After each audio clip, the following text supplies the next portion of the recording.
त्र्यंबकेश्वर येथील पत्रकारावरील हल्ल्याचे महाराष्ट्रभरातून निषेध. मुख्यमंत्र्यांकडे निवेदन देऊन दोषीवर कडक कारवाईची केली मागणी.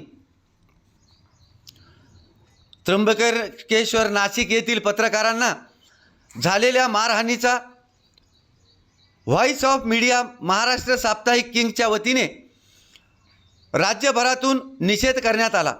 दोषींवर कडक कारवाई करण्याची मागणी मुख्यमंत्र्यांकडे निवेदनाच्या माध्यमातून सोमवार दिनांक 22 सप्टेंबर रोजी करण्यात आली. त्र्यंबकेश्वर नाशिक येथे कुंभमेळ्याच्या आयोजनासंदर्भात बोलावण्यात आलेल्या बैठकीला वृत्तपत्र, प्रसारमाध्यमांचे प्रतिनिधी मोठ्या संख्येने उपस्थित झाले होते. यावेळी त्यांची वाहने पार्किंगला लावताना कार पावतीच्या संदर्भात वादावादी निर्माण होऊन पत्रकारांना खाजगी गुंडाकडून मारहाण करण्यात आली आहे.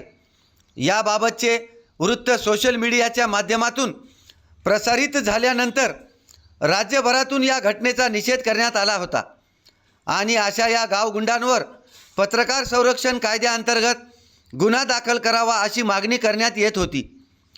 या घटनेतील अनेक पत्रकार अद्यापही रुग्णालयात उपचार घेत आहेत.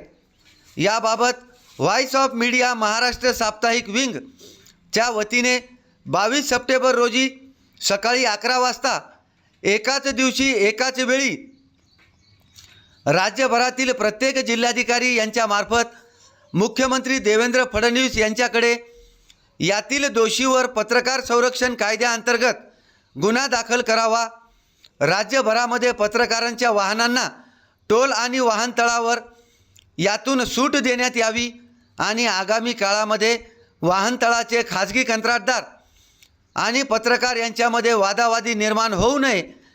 असे झाल्यास त्यांच्यावर शासकीय कामात अडथळा यानुसार कारवाई करण्यात यावी अशी मागणी करण्यात आली.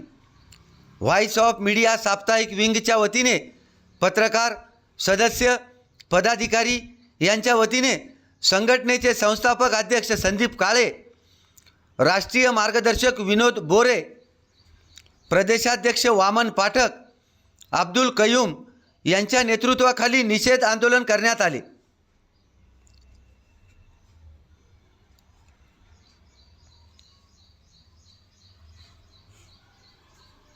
A7 न्यूजसाठी अनिस अहमद, हिंगोली.